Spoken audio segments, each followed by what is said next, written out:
पुण्यशील व्यासपीठ आणि डबेवाल्या बंधूंनो, खरं म्हणजे खूप मोठी मोठी मंडळी इथे असताना मी फार काही बोलणार नाही, 2-3 मिनिटात मी संपवणार आहे, कारण डॉक्टर लहाने साहेब, भैयूजी महाराज सगळ्यांचंच आपल्याला ऐकायचं. राजेश सर्वज्ञ माझे मित्र अत्यंत तरतरीत आहेत आणि अतिशय उत्साही, मग एवढा उत्साही माणूस नाही पाहिला. राजेशनी जेव्हा मला ही कल्पना सांगितली मला ती खूप चांगली वाटली, कारण समुदायांचं तुष्टीकरण राजकीय पक्ष करतच असतात, डबेवाल्यांचं निदान आपण करायला काय हरकत आहे असं राजेशने विचार केला. चांगली गोष्ट आहे. तुमच्यामध्ये आणि माझ्यामध्ये एक नातं आहे, ते म्हणजे तुमच्याही हृदयात विवेकानंद आहेत आणि डोक्यावर महात्मा गांधींची टोपी आहे, आणि माझंही तसंच आहे थोडं, की मी त्या दोघांना तशाच प्रकारे बघतो.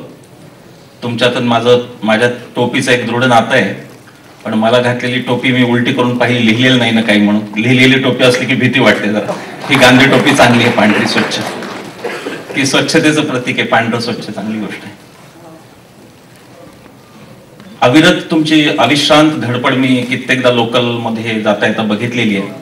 ते शिस्तबद्धपणे लयीत डबे टाकणं काढणं आणि ते जे काही सगळा चालतो तो एक कामाचा व्यवहार, त्याबद्दल मला खूप आकर्षण होतं.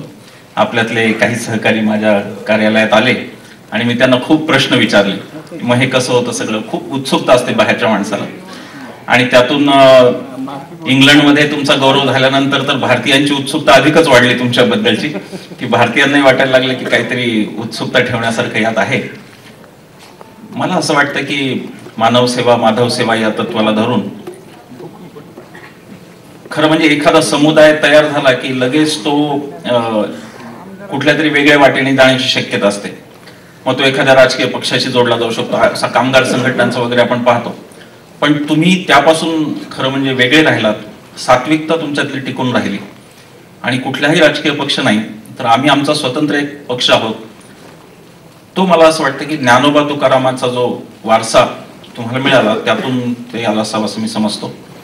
मी डॉक्टर उदय निरगुडकरांना सांगत होतो की सगळेच जण जवळपास पुणे जिल्ह्यातले, ते मला म्हणाले की तुमचा जिल्हा आहेच तसा वगैरे, ते मलाही जरा चांगलं वाटलं. श्रमासाठी मुंबईत येणं आणि प्रामाणिकपणाने श्रम करणं, कुठलाही भ्रष्ट मार्ग अवलंबायचा प्रश्नच येत नाही, आणि घरी जाताना भजन करणं, मला वाटत नाही की यापेक्षा काही नितांत सुंदर वेगळं आयुष्य श्रमाची प्रतिष्ठा ठेवणारं, त्याचबरोबर भक्तीची आध्यात्मिक प्रेरणा घेऊन असलेलं असेल असं काही मला वाटत नाही. त्यामुळं आज भैयूजी महाराज इथे आले, लोकानंदजी आहेत, सर्व लोकानंदजी, या सगळ्यांचा खूप आनंद आहे की तुमची जी संगत आहे ती चांगली आहे, हे त्यातून खरं म्हणजे प्रतीत होतं.